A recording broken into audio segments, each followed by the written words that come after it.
तो चलिए आगे बढ़ते हैं इस वीडियो के टॉपिक के ऊपर। इसके पहले भी कुछ वीडियोस मैं पब्लिश कर चुका हूँ। वो वीडियोस अगर अब तक आपने नहीं देखे तो आप चाहिए तो हमारे चैनल के वीडियो सेक्शन में जाकर उन वीडियोस को देख सकते हो। तो देखिए यहाँ पर हम बात करने वाले आईआरबी इंफ्रास्ट्रक्चर डेवलपर्स लिमिटेड इस स्टॉक के बारे में।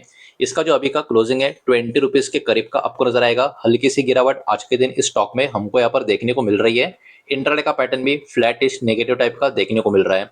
अब सबसे पहले इस स्टॉक का पिछले एक साल का पैटर्न अगर हम देखें तो देखिए एक साल में ऐसा नहीं कि बहुत डेंजरस तरीके से स्टॉक गिरा है। 17 से लेके 20% की गिरावट यहाँ पर हमको देखने को मिल रही है। थोड़ा सा दिखा दो आपको, आप देख सकते हो 17 से लेके 20% की गिरावट देखने को तो मिल रही है, लेकिन पैटर्न में कंटिन्यूस डाउन ट्रेंड नजर नहीं आ रहा। क्या हुआ है कि शुरुआत में पहले कुछ महीने में स्टॉक गिरा था, लेकिन उसके बाद बहुत समय तक स्टॉक एक ही जोन में यहाँ पर ट्रेड करता हुआ हमको देखने को मिल रहा है।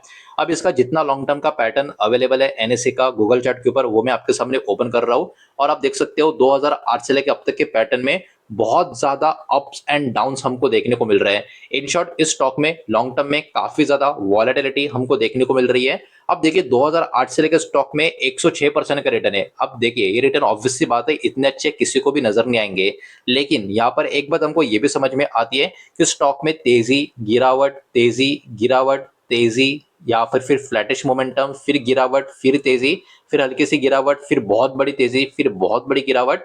मतलब ये वाला स्टॉक लॉन्ग टर्म में बहुत ज्यादा ही वॉलेटिलिटी वाला स्टॉक आपको देखने को मिल रहा है। मतलब इसमें कभी भी बड़े बड़े स्विंग्स आ रहे हैं, कभी भी बड़ी बड़ी गिरावट आ रही है, और ऐसा एक बार दो बार नहीं, कई बार बहुत सारे सालों में होता हुआ हमको यहाँ पर देखने को मिला है। अभी चलिए थोड़ा सा आगे बढ़ते हैं। वैसे भी आप में से बहुत सारे लोगों को जो डेली या फिर आप कभी ना कभी रिसर्च करते हो, स्टडी करते हो मार्केट की, उनको तो पता होगा कंपनी का कामकाज, लेकिन जरा सिंपल वैसे कंपनी क्या काम करती है वो समझ लेते हैं। तो देखिए आईआरबी इंफ्रास्ट्रक्चर डेवलपर्स, तो नाम में ही कंपनी का काम छुपा हुआ है। ये कंपनी बिल्ड करती है और ऑपरेट करती है हाईवे और टोल रोड्स जो होते हैं उसको हमारे पूरे भारत भर में, मतलब हर एक रोड नहीं, जो इनको अप्लाई करता है उसके यहाँ पर बात हो रही है। कंपनी अर्न करती है पैसा खास करके टोल का जो कलेक्शन होता है उससे, रोड का कंस्ट्रक्शन का जो प्रोजेक्ट होता है उससे, और जो इंफ्रास्ट्रक्चर का असर होता है उसको मैनेज करने का जो कंपनी काम करती है उससे भी इस कंपनी का कमाई होता हुआ हमको देखने को मिलता है। मतलब कहीं ना कहीं कंपनी के दो तीन अलग अलग कमाई के सोर्स हमको यहाँ पर देखने को मिलते हैं। कंपनी कहीं ना कहीं गवर्नमेंट के जो हाईवे अथॉरिटीज होती है उनके साथ काफी क्लोजली काम करती हुई देखने को मिलती है। खास करके ये जो काम होते हैं ये शॉर्ट टर्म मीडियम टर्म नहीं बल्कि लॉन्ग टर्म के जो रोड प्रोजेक्ट्स होते हैं वेस्ट टाइप के होते हैं।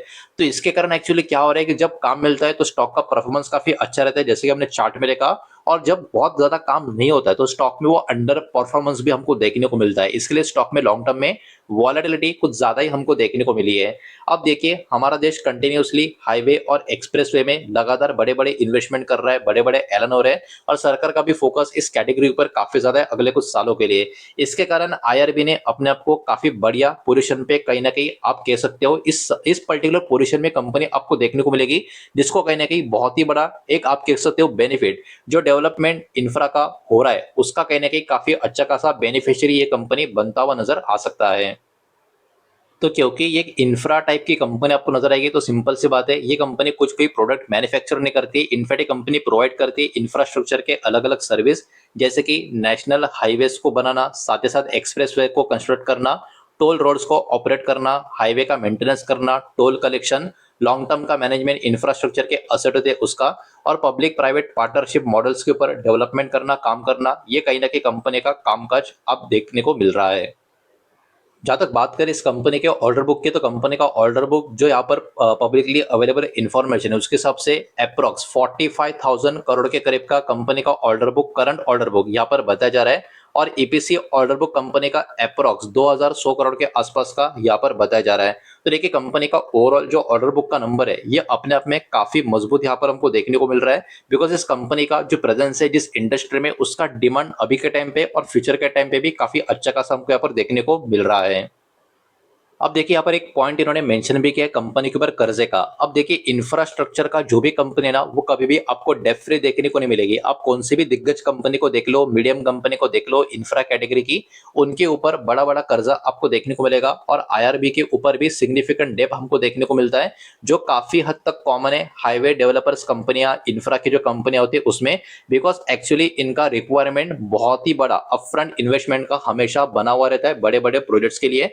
तो कहीं ना कहीं इस इंडस्ट्री में बड़ा कर्जा होना किसी भी कंपनी के ऊपर वो बहुत लोग को बहुत टेंशन में डाल सकता है। लेकिन आप किसी भी कंपनी को देख लो, कंस्ट्रक्शन कैटेगरी, इंजीनियरिंग कैटेगरी की कोई भी दिग्गज कंपनी भी उठाकर देख लो, वहां पर आपको कभी भी कोई भी कंपनी डेट फ्री देखने को नहीं मिलेगी। अब चलिए थोड़ा सा आगे बढ़ते हैं, कंपनी का और भी कुछ डेटा यहाँ पर हम देखने की समझने की कोशिश करते हैं। लेकिन आगे बढ़ने से पहले वीडियो को लाइक कर देना, वीडियो को शेयर कर देना। पहली बार चैनल पर आ चुके हो तो चैनल को भी सब्सक्राइब जरूर कर देना। अब देखिए मार्केट कैप 24,030 करोड़ के आसपास का कंपनी का मार्केट कैप है, मतलब है तो अभी भी ये स्मॉल कैप कंपनी। इसके बाद स्टॉक का पी की बात करें, स्टॉक का पी अभी के टाइम 27 के करीब हमको देखने को मिल रहा है, और इसके सामने इंडस्ट्री पी 18 के करीब देखने को मिल रहा है। मतलब जितना इंडस्ट्री में डिमांड बना हुआ है, इस स्टॉक का डिमांड कंपेयर टू इंडस्ट्री काफी अच्छा हमको देखने को मिल रहा है। एसेट भी कंपनी का काफी मजबूत है, 54,000 करोड़ के ऊपर का या उसके आसपास का। प्लेज परसेंटेज 0.03 है, मतलब बहुत ही कम। कंपनी के जो प्रमोटर्स है उन्होंने अपना शेयर गिरवी रखा है, लेकिन वो भी ना के बराबर का नंबर है, काफी कम है। ये भी कहीं ना कहीं एक ठीक ठाक बात यहाँ पर मानी जा सकती है। थोड़ा सा आगे बढ़ते चेक कर लेते हैं कंपनी का प्रॉफिट एंड लॉस का स्टेटमेंट कैसा नजर आता है। कंसोलिडेटेड फिगर चेक करेंगे, जो भी नंबर यहाँ पर होंगे करोड़ में रहने वाला है। पिछले 4 साल का जो डेटा होगा कंपनी का, वही हम चेक करेंगे कि पिछले 4 साल कंपनी का प्रॉफिट एंड लॉस का स्टेटमेंट कैसा नजर आ रहा है हर एक फाइनेंशियल ईयर के हिसाब से। अब देखिए 4 साल पहले कंपनी का प्रॉफिट था 720 करोड़ का, उसके बाद प्रॉफिट था फिर से 606 करोड़ का, लेकिन पिछले साल से कम हो गया। लेकिन अगले साल देखो किधर गया प्रॉफिट, 6,500 करोड़ के आसपास।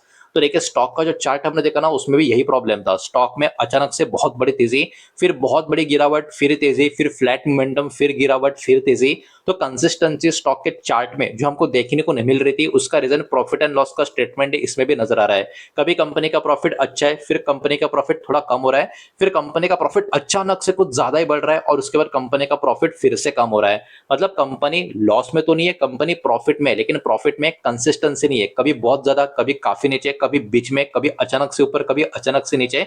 इस कारण स्टॉक का चार्ट भी कुछ उसी टाइप का मोमेंटम हमको शो करते, जिसको हम कहते हैं वॉलेटिलिटी देखने को मिल रही है। अब थोड़ा सा आगे बढ़ते हैं, चेक करते हैं इस कंपनी का शेयर होल्डिंग पैटर्न का डेटा। अब देखिए जून 2026 का पैटर्न बहुत सारे शेयर्स का अपडेट हो चुका है, तो इसको जरा सिंपल वे से हम देखने की कोशिश करेंगे। प्रमोटर का काफी ना के बराबर का ही प्लेज होल्डिंग हमको देखने को मिल रहा था, लेकिन प्रमोटर का होल्डिंग 30.81% का देखने को मिल रहा है। अब देखिए प्रमोटर का होल्डिंग बहुत बड़ा नहीं है, लेकिन compare to previous quarter promoter का होल्डिंग थोड़ा सा बढ़ चुका है। एफएस का होल्डिंग देखो कितना है, 43.84 था, अब 43.87 हो चुका है। मतलब यहाँ पर एफएस इस कंपनी के मेजोरिटी शेयर होल्डर्स आपको नजर आएंगे। और डीएस का होल्डिंग भी आप देखोगे 10.02 से 10.14 का देखने को मिलेगा। अब इंटरेस्टिंग बात यह है कि प्रमोटर, एफएस और डीएस तीनों का होल्डिंग थोड़ा थोड़ा बढ़ता हुआ हमको देखने को मिल रहा है। मतलब ये तीनों बड़े प्लेयर्स इस स्टॉक में अपना पोजीशनिंग इंक्रीज करते हुए हमको यहाँ पर देखने को मिल रहे हैं। और तीनों प्लेयर्स का होल्डिंग अगर यहाँ पर मिलाने की कोशिश करें तो अराउंड 83 से लेके 84% का स्टेक तीन बड़े प्लेयर्स के पास ही हमको यहाँ पर देखने को मिल रहा है। अराउंड 85% का स्टेक देखने को मिल रहा है।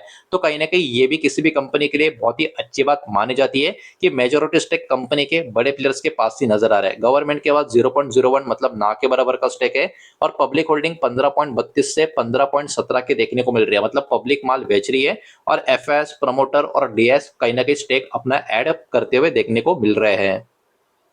तो ओवरऑल यही सारा डेटा इस वीडियो के माध्यम से आपके सामने प्रेजेंट करना था। जो भी डेटा मैंने आपके सामने प्रेजेंट किया है सब कुछ एजुकेशनल, इन्फॉर्मेशनल, न्यूज पर्पस के हिसाब से ही है। किसी भी तरीके का इन्वेस्टमेंट का एडवाइस या स्टॉक का रिकमेंडेशन मैं आपको दे रहा नहीं हूँ, ना ही मैंने आपको दिया है। इस बात को भी यहाँ पर आप ध्यान में रखें।